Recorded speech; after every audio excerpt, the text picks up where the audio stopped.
Welcome everybody, hope you're doing well. Welcome back to another exciting review here on the channel. Today we're taking a look at the brand new ScaleTrains Rivet Counter, Southern Pacific SD7R. This example is Southern Pacific 1518, which was originally the EMD demonstrator unit for the SD7s, the very first one ever built, and still lives on today at the Illinois Railway Museum. So it's a really neat model, so I'm very excited to share it with you today. As always, before we get started, do me a favor and subscribe if you haven't already. It's completely free and helps me to make a few dollars, so really appreciate it. Like the video if you enjoyed as well, and drop me a comment if you have any of these of your own, or if you have any questions, would love to answer as best I can. Let's go ahead and get started. A quick recap of the box. One thing to point out on our label here, we've got EMD/SP to call out the Southern Pacific rebuild of these units. That gave them the SD7R designation. Pretty standard ScaleTrains box. Here's a little bit of history though on the SD7s and SD9s that are in this run, and some road number specific details on the 6 Southern Pacific units in this run. My unit is DCC and Sound equipped from the factory as well. Pretty standard ScaleTrains box on the inside. Here is our product manual for the SD7s and SD9s. Got some very good information on it. Here's a quick recap of the DCC and Sound function chart that we'll go over in a few minutes as well, just for reference for you. Seems to be pretty similar to the other ScaleTrains units recently released. We've got nice foam on top, and then we're presented with the model in the standard blister packaging.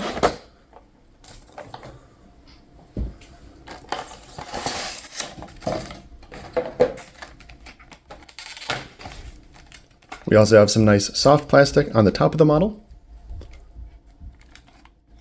And sometimes these truck immobilizers will come with the unit when you pick it up, so just pop those off.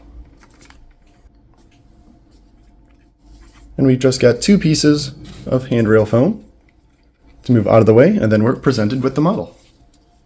And after a quick refocus, here is a 360 of the model.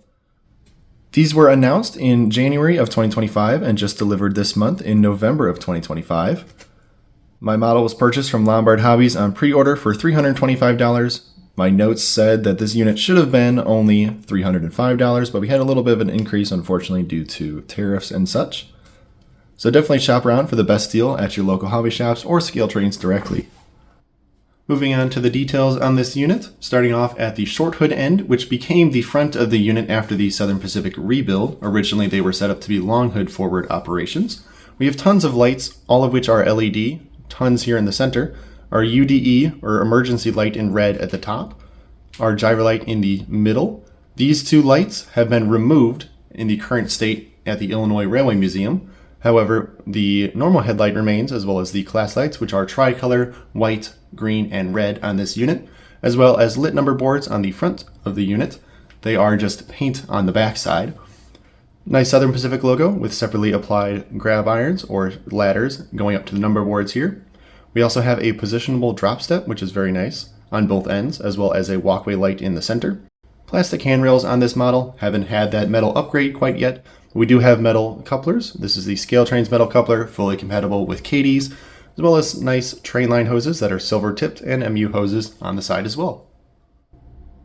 Moving to the conductor side of the unit, you can see just behind this handrail we have the F for front that was added during the rebuild. This side would have had the extra control stand. It has been removed. You might be able to just see into the cab there. It is very dark and I couldn't get great lighting inside without blurring out the camera too much. We do have a conductor seat inside. We have the Los Angeles maintenance location here that has been moved down below the number on the current appearance of this unit. And tons of small white lettering all across the model. Of course, the SD7 designation. On the model side there, we have sunshades and armrests underneath the cab. Something that was added as part of the rebuild was this extra little hump behind the cab to house more electrical components, so that's unique to the Southern Pacific units in this run. We also have wind deflectors that are permanently open, but they could be broken off and turned sideways if you'd like. Moving on down the side of the unit, all of our cab windows do have a windshield wiper on them as well. We have our air reservoir tanks and the removed fuel tank on this unit. One of the other road numbers has that still in position, but on this road number in particular, we only have the single fuel tank. You can see where the fuel valve used to be in that cutout on the frame as well. Moving down the side, we have dynamic brakes on this unit with the fans still present. Other units in this run do have those blanked out. I've got a little bit of glue here still on the radiator section, and this final panel is drooping a little bit, so I might need to pop that off and re-glue that. Nice label for the fire extinguisher in white here.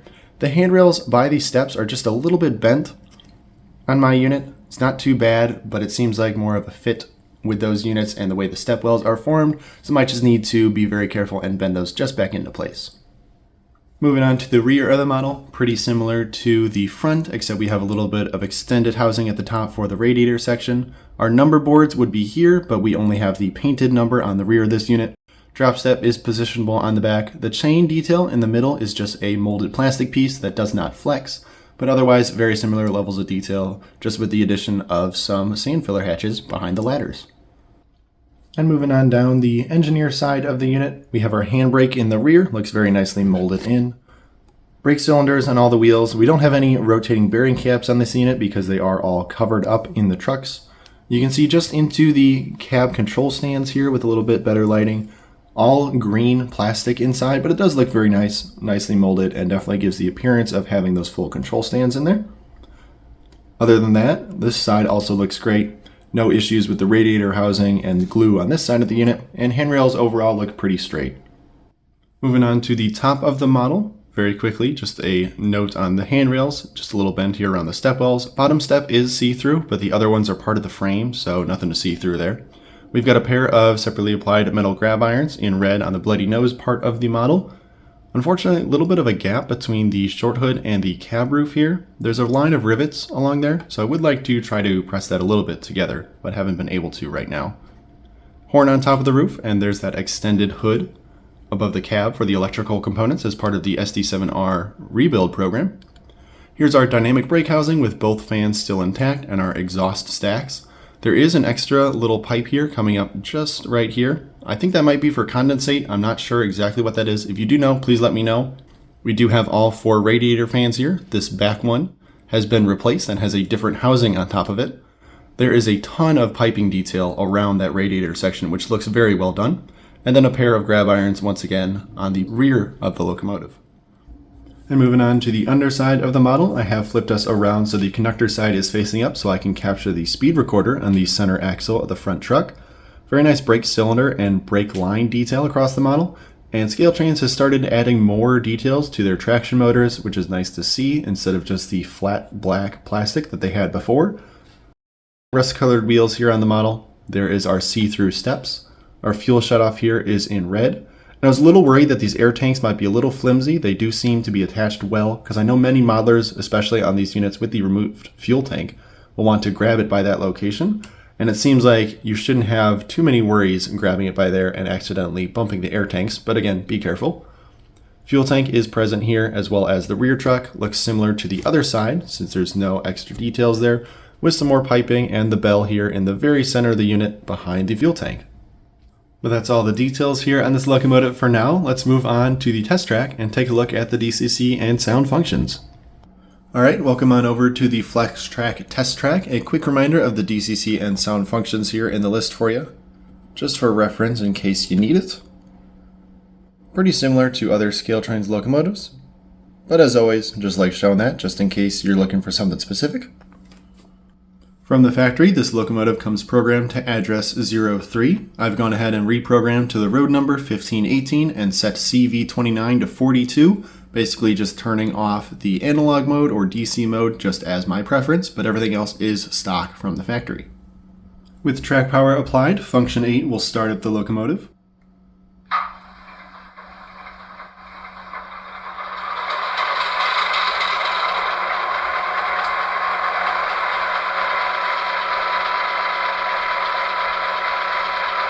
This will turn on our number boards as well as the walkway lights and ground lights, which you can't really see. It's a little bright in here. They do appear to pulse just a little bit on camera. That's just a frame rate thing, so sorry if that's a little bit annoying. Haven't quite figured that out. Function 0, though, is our front and rear headlight that is directional. Function 1's our bell.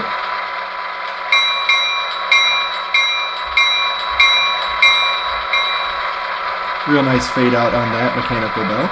Here's function 2, the horn.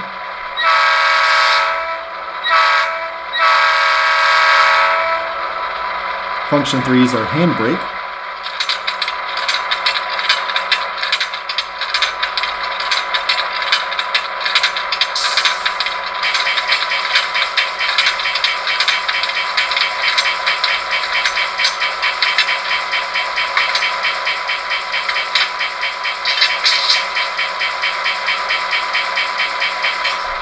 And over that handbrake sound, you can hear the air compressor come on. That is automatic, will turn on while we're idling here. Function 4 is dynamic brakes. We'll take a look at that in motion. Function 5 cycles through our class lights. White, off, green, off, and red are the three colors there. Function 6 will turn on our gyro light here. I will go ahead and cut out that air compressor just in the future while we're sitting here, just to move things along a little faster. Back to the functions though. 7 has no function. 8's our startup and shutdown. I'll play the shutdown when we're done here. Function 9 is your drive hold. That lets your locomotive move at the same speed, but lets you ramp the prime mover with your throttle instead. Function 10 is the independent brake, which will stop the locomotive. We have a sound though when we're toggled on, and when toggled off. Function 11 is the radiator fan, which is pretty quiet here in this model. Function 12 is our headlight dimmer, so if I press that, you'll see the gyro light comes off, and the headlight dims just a little bit. If I bring that back up, we're back in business. Function 13 is our air dryer. You can hear that let off. Function 14 turns off our number boards. Remember, we just have number boards on the front short hood. Function 15 is that UDE light, so I toggle that on. You see all our headlights and class lights come off, and this actually turns on and does the gyro light motion on both ends of the locomotive, which is pretty neat. I toggle that back off, comes back, everything is back online. Unfortunately, it does seem like the class lights do cycle when this does happen, so if I press it again and cycle again, now our class lights have turned to red. So I want to get them back to white. I can cycle it once more, and now we're back to the white class lights. Function 16, when toggled on, will turn off the air dryer on shutdown. Function 17 is the brake set and release, which doesn't have a sound function on that. Function 18 is the sanding valve, which does play as long as you have it down.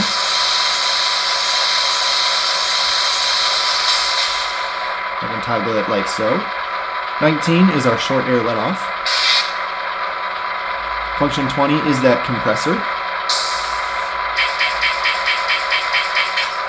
which I can cut short. Function 21 is our coupler clank. Two different sounds there. Function 22 is our cab door. Function 23 is our engine compartment door.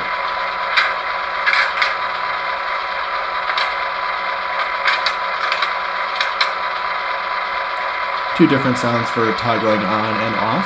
24 is our reverser center, which just locks out your throttle controls. There is that sound when it is toggled off. Function 25 opens and closes the shutters. Only really a sound when opening those. 26 and 27 is our manual notching. So let's go ahead and notch all the way up to 8 and then coast back down.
That air compressor did kick on when we were hitting notch 8 there, and honestly I couldn't really even hear it because this locomotive was so loud, so it really sounds good. Function 28 is the last control I have on my throttle, which will control the manual notching logic. If I have that toggled on, I can toggle the notches in 26 and 27, otherwise that'll be off. 29, which I don't have, is the heavy load simulator. Function 30 is the automatic brake, and 31 is the sound fader. But let's get this thing on the move, reposition a little bit, and show you it in motion. Alright, I'll go ahead and bring us forward with speed step 1.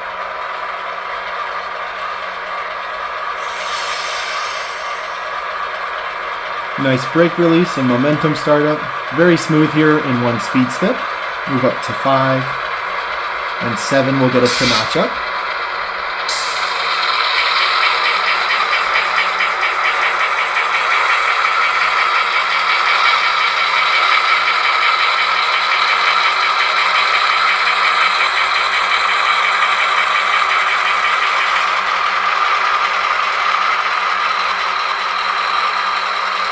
I'll bring this back down.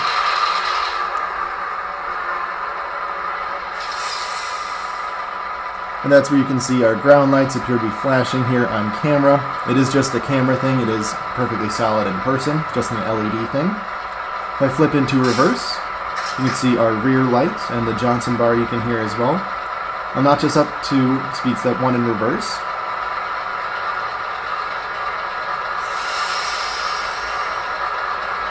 Locomotive is just a tad bit jerky in reverse at 1 speed step, but at 2 it smooths out. We get us up to speed step 7 and turn on our dynamic brakes.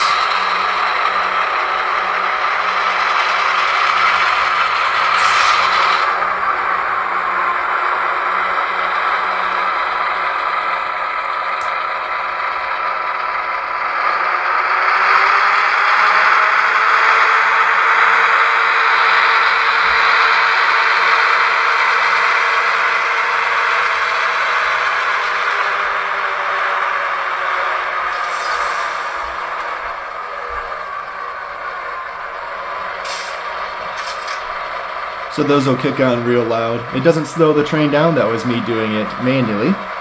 One other thing on this locomotive is it does have capacitors in it. So let me shut down the locomotive by turning off function 8. We'll keep the lights on to show you the capacitors.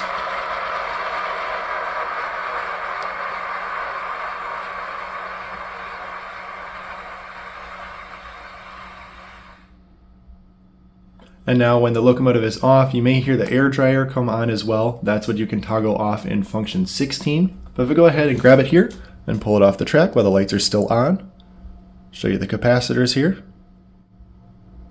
Get a few extra nice seconds. If you do have the sound on, that will continue until the capacitors run out as well. As for other performance things, KD coupler height gauge has a match pretty much dead on both sides. Most of the wheels were engaged. The only one that was just a little bit off was the very rear axle was just a tiny bit small. Still okay, just the first time I've had that happen, but just wanted to call that out. Minimum recommended radius is 22 inches. It can go down to 18 inches in my testing as well, but definitely don't try to expect good performance less than 18 inches and go with a bigger radius if possible. I do hope you enjoyed that quick demo. Something else that I forgot to point out so far is that the model does have the moving cab windows, which do tend to get stuck open. I did open them for the review purposes, so you can try to see into the cab as best as possible, but just something else to call out. Overall though, I'm very happy with this model. I think the details look amazing. All of the lighting features are really cool. This is my first Southern Pacific locomotive with the full lighting package, so really pleased to finally have one of these. And it's even cooler that this is part of the Illinois Railway Museum's collection, so I've seen it in person. That's one of my very long-term, very expensive goals, is to eventually have most of the locomotives in the IRM's collection, and this is just another one to add to the fleet.